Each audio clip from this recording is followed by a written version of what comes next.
I'm here with Raphael Tulino of the IRS. We are answering all of your questions. Raphael, welcome. Thanks for having me as always. Always enjoy it. What do you do if your stimulus payment is wrong? What you want to do that is go to irs.gov first, and that's your contact, I should say. We have lots of frequently asked questions that are updated almost daily, so there might be a reason why it's wrong. In other words, you'd have to look. Perhaps something happened in terms of the administration of it.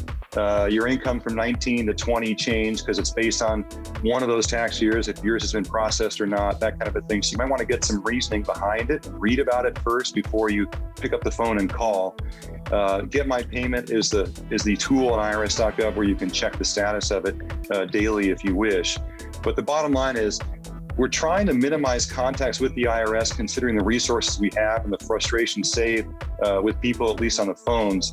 And so you want to go to the website first and understand that we're still asking for, if not even begging for, patience as we continue to administer these and get them out as accurately as possible, considering the incredible speed that we've been asked to put this out, just as we have in terms of the first two payments. It's a lot of money going out very fast. So understanding all that, we hope people can at least keep that in mind as frustration levels kind of build a little bit.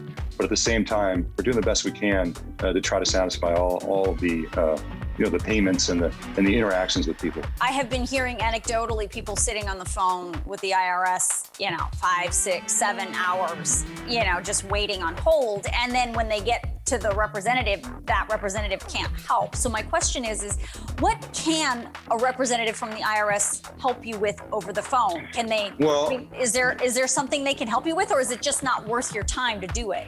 Exactly. For example, if you're calling about your refund or your economic impact payment, chances are they don't have much more information than what is available on the tools on irs.gov.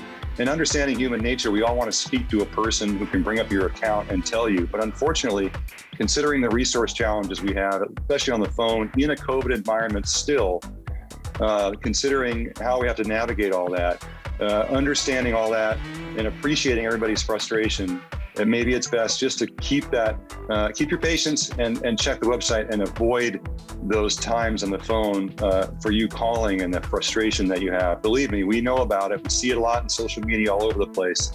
And shoot, I wish I had better news, but the website is got to be where you want to go. Just just understand this isn't easy, and it, as much as you want it to be as fast as possible, it's just hard considering the enormity of it. Is it true that returns are delayed this year overall? Generally speaking, you're seeing tax refunds 3 weeks or less for paperless returns as always. That's our goal. If you look at some of the stats, see those numbers are a little bit down. We also had a tax filing season that began on February 12th, which was late, and now it's extended through May 17th. So we've turned the clock up a little bit. And so, yeah, lots of things aren't quite normal, but we're doing what we can, and we're processing, and we're kicking out millions of refunds as we normally do. It's just 2020 and now 21 are just so much out of the norm from what we've seen that the numbers are skewed, no question about it. Is there something that people can do to ensure that their return does get back to them in 21 days? Honest, accurate return with no errors, getting to the agency using e-file, choosing direct deposit, in other words, hitting enter, that's your best shot. Let's talk about the first $10,200 of tax-free unemployment benefit if you make less than $150,000 a year. How will that be administered if you've already filed a return? Do not file an amended tax return because of that. Wait and let the IRS administer this and put official guidance out there. That said, what I am hearing and what may happen is more behind the scenes stuff, so people don't have to file that return. We can figure that out internally to remedy that based on this retroactive law that was passed after folks have been putting returns in. So if you've already filed and you're in that position, just hang tight. Don't file an amended return. If you haven't filed yet, then your software should be updated with that information already, because once legislation passes, you're working with the software industry and the tax software industry, and tax professionals should know about it as well. Let's talk about the child tax credit. People need to understand that this new amount of child tax credit is for 2021. It has nothing to do with their 2020 taxes, correct? Going forward, yeah, it's been increased from $2,000 to $3,000. I believe if the child is under age 6, it goes to $3,600, and then there's periodic payments that will be sent out. I believe it's under age 18 as opposed to under age 17. Something like this, the piece of legislation and guidance like this, it takes a while for us to at least put information out there people can rely on in terms of how we're going to administer it. So those periodic payments, will they be monthly? I assume so, but I don't know. And I wouldn't want to express that here unless I knew everything about it. So the bottom line is, per legislation, those are the changes. Going forward from that as to when, how, and all that, the administration of it as we speak, I don't really have anything that I'd want to tell you that people can rely on, because I don't know if it's available yet.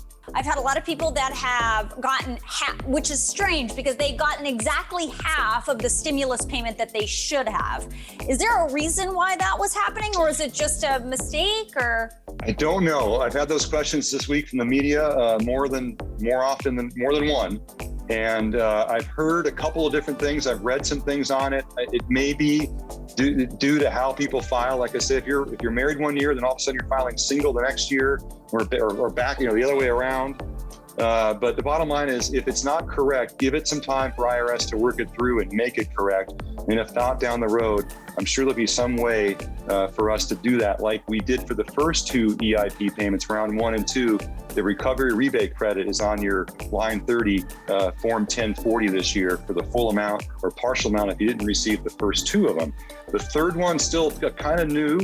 And so I don't really have a concrete answer for that, or a lot of other questions, unfortunately, at this point, because it's only been a few days since that law was enacted.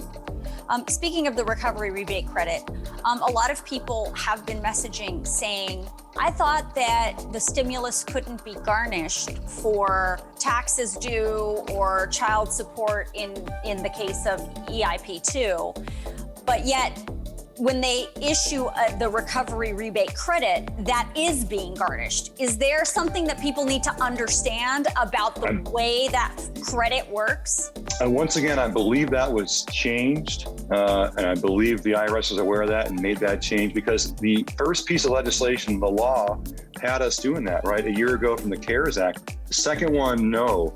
The recovery rebate credit required some pretty intricate programming within IRS to administer that appropriately, those offsets. So I believe that change was made recently, and how that's going to be administered, kind of like the unemployment that you've already filed. I believe IRS will be working on that. I don't have anything official to tell you, but behind the scenes to make that right for people per the law. Because then there's the third payment. I mean, I think all 3 pieces of legislation had different ways of administering or having the IRS administer per the law how you're going to offset, or if it's going to offset past due debts. Are they just tax debts? Are they other delinquencies, like, let's say, alimony or child support, those kinds? So it's a lot of complexities there. Unfortunately, I don't have a black and white for you. Right. Okay. So just so I am clear on that.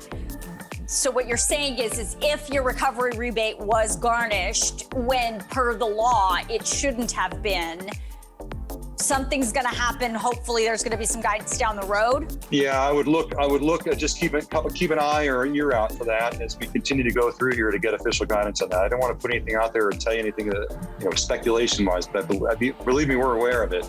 And as to how we fix that, the most efficient way would be doing it behind the scenes and not having people refile. We don't want amended returns yet, unless we put that out there. So you get the idea. You don't want people, if they have an incorrect stimulus payment, you don't want them filing an amended return to get that. No, a 1040X wouldn't be for that. A 1040X would be normally for omissions, or if you forgot a credit or a deduction, or you omitted some income, that kind of thing. But no, amended returns normally you want somebody to file them if they have a reason to. For now, everything is so new, so the guidance for now is just to hold off on filing anything and let the IRS figure this out in terms of processing, and then we'll come out with some official guidance. But I don't know when. It might be tomorrow, it might be next week or next month for all these nuanced pieces of tax administration. It's not easy, so go back to the patient's asking part of things. So those that do have errors, those delayed refunds, I mean, what are some of the most common errors that happen in a refund that would get them into that long-term overview? Well, in a normal year, math errors and tax computation errors, and maybe transposed Social Security numbers, or figuring a tax credit wrong, like earned income tax credit or whatever. But this isn't normal, so it might just be that, as well as other errors, because we've had 4 enormous pieces of legislation. We've had 3 economic impact payments to administer in 2 tax filing seasons, where you're trying to base payments on one year or the next because we haven't processed one year and you're not processing next. And so there's all that. And then you're talking about 160 million individual returns each year. And then, I don't know, maybe more of that of impact payments. So it's hundreds and millions of interactions with people.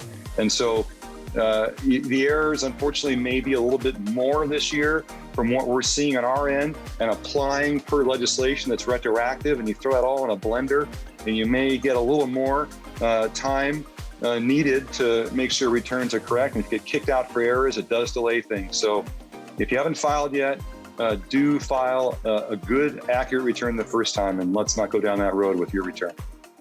All right. Thank you, Raphael. Anytime.